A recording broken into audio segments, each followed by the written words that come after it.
আপনারা কিন্তু ফেল করবেন, পরাজিত হবেন। হিসাব কিতাব ক্লিয়ার। 5 লক্ষ কত হাজার ভোট? 11,434 না 35?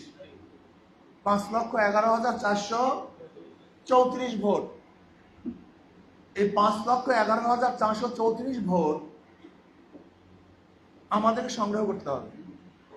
প্রত্যেকটা ভোটারের কাছে যেতে হবে।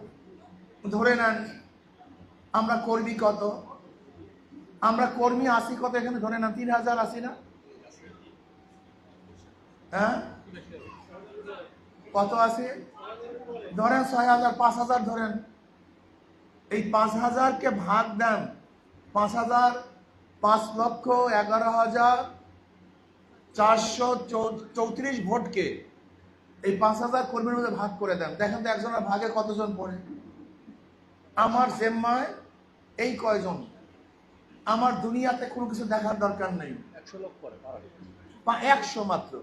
মাত্র কত লোক? মাত্র 100। মাত্র 100।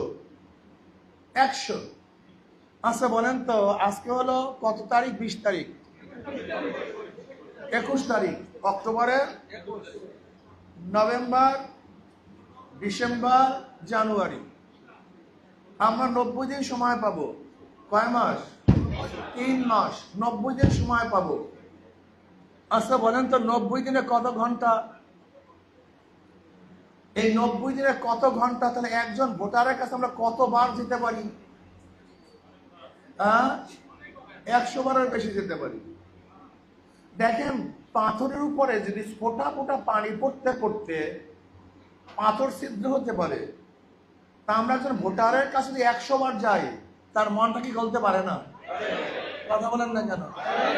যদি বারবার তার সামনে খালি হাত পাখা ঘুরাই, ও স্বপ্নেও হাত পাখা দেখবে, ও ঘুমের মধ্যে হাত পাখা দেখবে।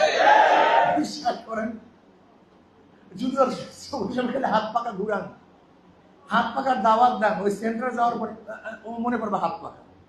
এটাই নিয়ম। আমি কি কাজ করব? আমি কাজকে ছোটে পড়ে দেব। বাংলাদেশে কোথায় ভোট পাই কি পাই না আমি জানি না। বাংলাদেশের কোন সেন্টারে একটা ভোটও হাত পাকার নাই, আমার দেখার বিষয় না। আমি যেই সেন্টারের জিম্মায় ওই সেন্টারকে ভাগ্য বানাবো। গোটা বাংলাদেশে একটা ভোটও ভাগ পাকার নেই। মাথা থেকে ঝেড়ে ফেলেন। চট্টগ্রাম বিভাগকে ঝেড়ে ফেলেন। চট্টগ্রাম আপনার সিটকে ঝেড়ে ফেলেন। আপনার জিম্মায় কোনো সিটের দায়িত্ব নাই, কোনো সেন্টারের